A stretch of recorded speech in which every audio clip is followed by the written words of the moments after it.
Hello, my pretties. It's the Queen of Lions here. Now, to announce that I am gonna be uploading on Valentine's Day, today we're gonna do a Shout Out to Pretties episode on the horror thriller movie from 1981 called My Bloody Valentine. Now, Bloody Valentine is a 1981 Canadian slasher film directed by George McKenna Kalla and written by John Burrard. So, yeah, I mean, this is like one of the classic horror movies from the 80s, so it's obviously a very good movie that to come out in the 80s. I do really find this one to be, a good classic in my opinion. So, yeah, I mean, there is a 2009 remake of My Bloody Valentine, which I'll probably maybe talk about that if I have time. And basically, I would, kind of compare to what was different from the first movie, the original one, to this one.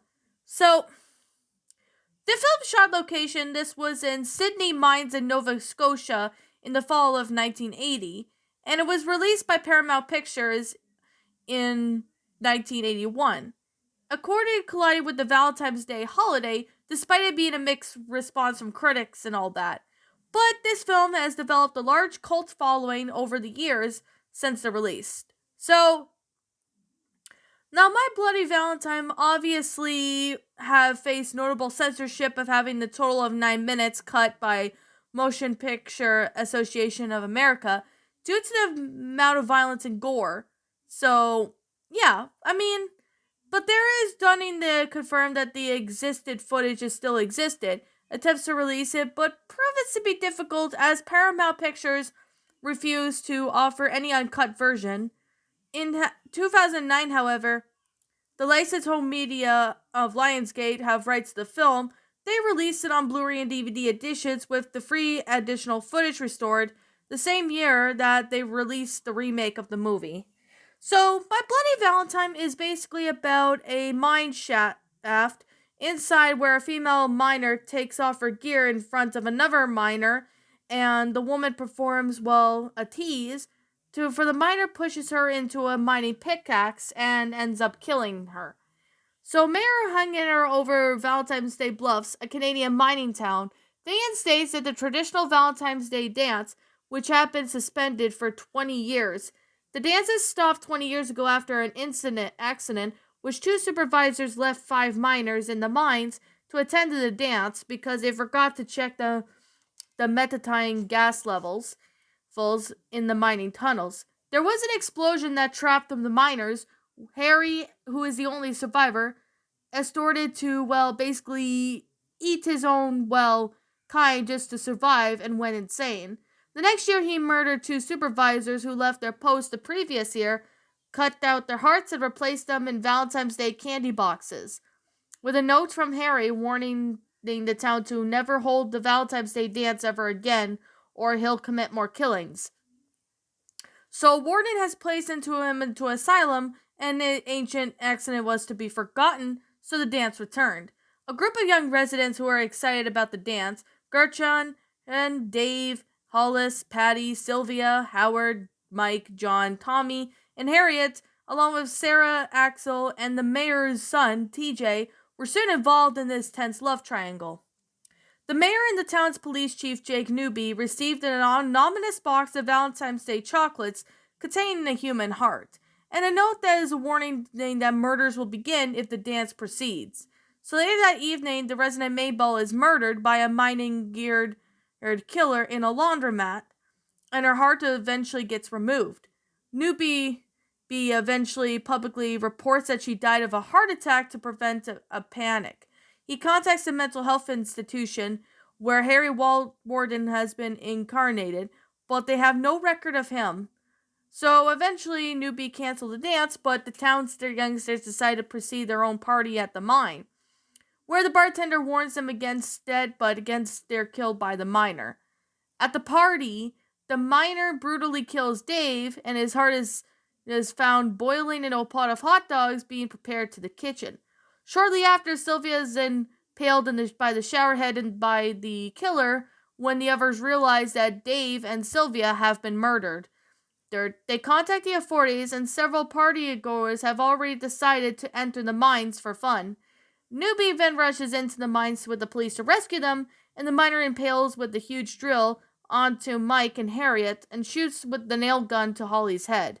Horrified, Howard frees, and the remaining four try to climb up to the top of the ladder, but they discover the dead, beheaded Howard on top. While trying to find their way out, Axel drowns and Patty is killed by the killer, and the killer eventually chases TJ and Sarah, and they fight indoors. The miner is revealed to be Axel, who faked his demise. A flashback shows that Axel's father was the one of the supervisors killed by Harry Walden as a child. As Axel witnessed Harry Walden murdering his father, which traumatized him, TJ hits Axel with a rock, resulting in the tunnel collapsing, which traps Axel and Newbie when the police arrives to rescue TJ and Sarah. The police explain to them that Harry Walden died 5 years earlier. TJ and Sarah had heard a rescuer that shouted Axel is alive. They eventually rush back into the scene, and they watch as Axel frees himself from the debris by amputating his trapped arm. He runs deeper into the mine, shouting threats that he and Harry will return and murder everyone in town, and mumbling about Sarah being his bloody Valentine. And the film ends with Axel laughing like a maniac, and that's how the movie ends. So, that is for the original My Bloody Valentine. I actually really do like how well this one is. Like, but when I basically say that is that I really like how this plot of the movie is kind of similar to the Silent Night, Deadly Night, the original movie. Where the Santa Claus, the killer Santa Claus's son becomes the killer Santa Claus when he witnessed his father getting murdered by someone dressed up as Santa. So I think it's kind of an inspiration that they did that or something like that. But although Silent Night, Deadly Night came out in 1984, so I guess that was an inspiration for that. But I mean, this one honestly was pretty good for what this story really is. I do like how well that that this was a Canadian release, and that the film shooting of My Bloody Valentine was amazing. It began sometime in September of 1980, taking place around the Princess Colliery Mine in Sydney Mines, Nova Scotia, which had closed sometime in 1975. The filming was completed in November of 1980, and the budget was around $2.3 million. The two mines were considered for the setting, and the other one in Glace Bay in Nova Scotia. The production of the company decided that the Sydney Mines location, due to exterior being dreary and cold and dusty area. So, I actually do like the fact that the movie actually took place in a mines, not anywhere like, it takes place in a town, but it's not like take place at a camp or something like that. Eventually, this movie was released in VHS when it was in DVD eventually because of how popular it was over time. Although the censorship was going on and it was censored at some places in North America upon its theatrical release for whatever reason, but when it was released on DVD, they put the deleted footage in there, which I think it was pretty neat that they did that. Now, there is a remake of this movie that came out in 2009 and it was released in theaters as well. So, yeah. I guess we can go ahead and, explain the My Bloody Valentine remake. So, apparently this is a 3D remake of the horror movie. The plot is kind of basically the same thing, but except there's, different differences. Like, this one right here takes place in 1997, but in the other movie it took place, like in the 80s. Like, that's just with a setting. So basically the characters are kind of, different from, the original movie. The characters are different.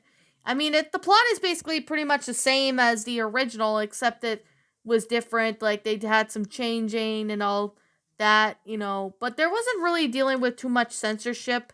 Not really as much as, the original movie did. But, I mean, it's still pretty interesting that, they did a lot. It was a lot more gorier from what I've heard and seen personally.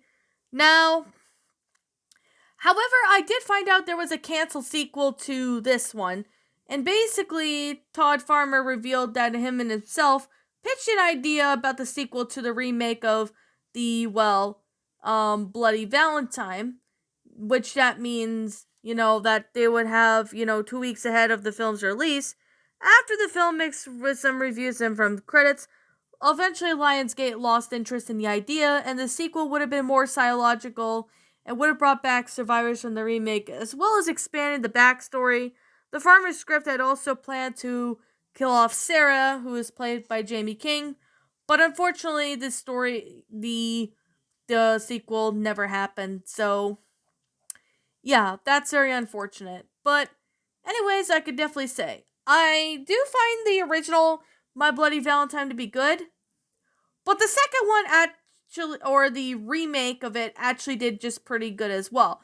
I think, that it's a pretty interesting, concept and very messed up, story of, the original movie of this. And I mean, I actually first watched it for the first time, the original one. I think the last time I watched it was, I think it was in high school. I didn't find the original to be bad. I still found it to be quite good. But this one, in my personal opinion, when I first saw the original and the remake, I think the remake did a lot more better job and it's more epic graphics than the original movie did. But I definitely have to say they're both pretty good for what this is. I do like how, gory the deaths are. I do like how messed up the concept for each of these are. I still really like the acting. The actors did a pretty good job for how this story really is. It's still really well made for this story. So, if you're a horror fan and you like horror movies like My Bloody Valentine or anything like that, well, Nightmare on Elm Street or something, then I recommend you check this one out. You will not be disappointed once you do check it out. You will definitely like how well this story really is. I really like the original, but I also like the remake, but I think the remake, I find it to be much better in my opinion. I think it might be an unpopular opinion, just to what I think personally, because I think the remake had more graphics than the original one did, but that's just my opinion though. I mean, you guys might have your own different opinion. Like, if you like the original My Bloody Valentine, I respect your opinion, and if you like the original, that's pretty chill. Or if you like the remake, I mean, I don't have any problem if you like it or not. It's your opinion, but like I said, we all have our own opinions regards to these. So, I guess with that being said, with that being the case, what did you guys personally think about this episode, or of this episode of Shadows and Pretties? Like, what did you guys think about My Bloody Valentine? Do you like the remake? Do you like the original? Do you like both? Did you not? Also, what we have done personally to help make these two movies a lot better? Feel free to let me know what your thoughts are down in the comments below. I'm the Queen of Lions. Thank you so much for watching today's episode, and if you're new to this channel, be sure to like, comment, and subscribe, because I make brand new videos every single day. Don't forget to ring the notification bell to when I upload, so that way you guys will not miss an upload. And as always, I'll see you all in the next upload. Thank you so much yet again. And as always, I'll see you all next time. Peace out.